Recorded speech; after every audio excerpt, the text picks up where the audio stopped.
안녕하세요. 스마일닥터 연사부 염동주 원장입니다. 네, 안녕하세요. 강남 스마일안과 김민규 원장입니다. 저희가 저번 시간에는 염 원장님께서는 라섹에 대한 후기, 김 원장님께서는 스마일에 대한 후기 직접 말씀을 해주셨어요. 시력 교정을 고민하시는 분들 중에 수술 후에 관리에 대해서도 궁금해하시는 분들이 많은데요. 혹시 병원에서 체크해야 하는 수술 후 정보도 있을까요? 일단은 첫 번째 생각할 수 있는 거는 시력이겠죠. 아무래도 시력이 가장 중요하니까 우선 제가 시력이 어떤 건지 간단하게 설명을 드리면 볼시, 힘력, 보는 능력일 텐데 우리가 일반적인 시력은 시력표, 시력판에서 시표를 분류할 수 있는 능력을 시력이라고 합니다. 이제 예전에 광고에 봤을 때 한쪽 눈을 가리고 뭐 몇 번 하면서 뭐 꼭 할 수 있습니다 이런 웃긴 광고도 있었는데요. 일타 강사처럼 한번 설명을 드리겠습니다. 자, 시력은 0과 1 사이의 소수를 말합니다. 소수? 뭐 소수점을 가진 수가 소수겠죠. 자, 그러면 우리가 이 시력을 나타내는 함수는 로그마 시력표를 사용하는데 로그 배웠죠. 우리가 옛날에 학교 다닐 때 지수 로그 함수 그 로그가 맞습니다. 그럼 우리가 로그 시력표를 한번 볼까요? 로그 시력표를 쫙 보시면 로그 시력표는 이렇게 생겼습니다. 이렇게. 즉 X값이 커지면 커질수록 Y값 차이가 얼마 안 납니다.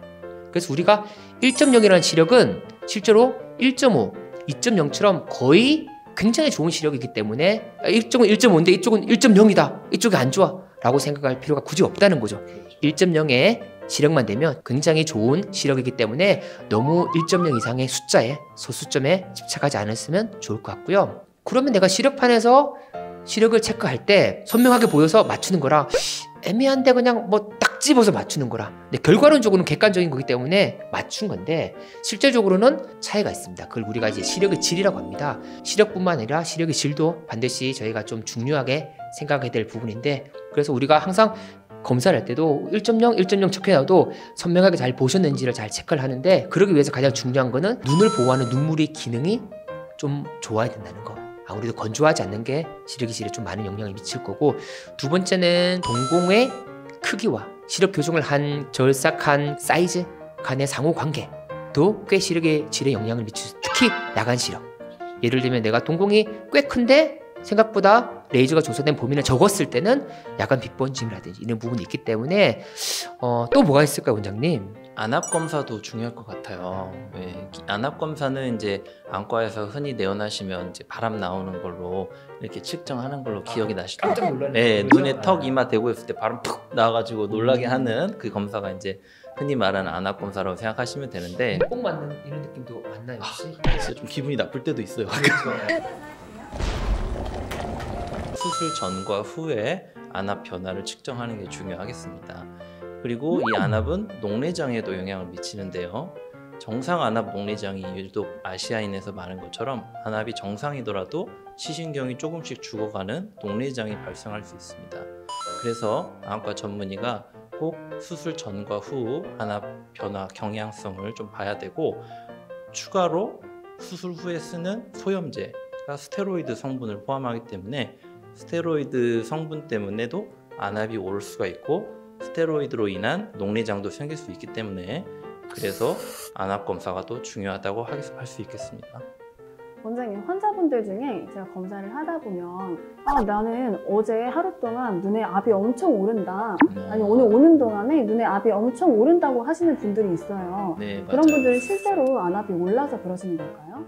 네, 저도 그런 환자분들을 몇 분 뵌 기억이 나는데요. 보통은 안압 측정을 정확하게 해보면 정상인 경우가 많습니다. 물론 실제로 높으신 분도 있지만요. 보통 압이 오른다, 눈에 압박감이 느껴지신다 이렇게 느끼시는 분들은 대부분 건조증의 증상인 경우가 많더라고요. 아니면 안검염, 이런 마이범샘염이 있어서 기름때가 눈에 들어가서 이물감이 있거나 이런 눈꺼풀 테두리 주변에 이런 문제들이 압박감으로 느껴지는 경우가 있습니다.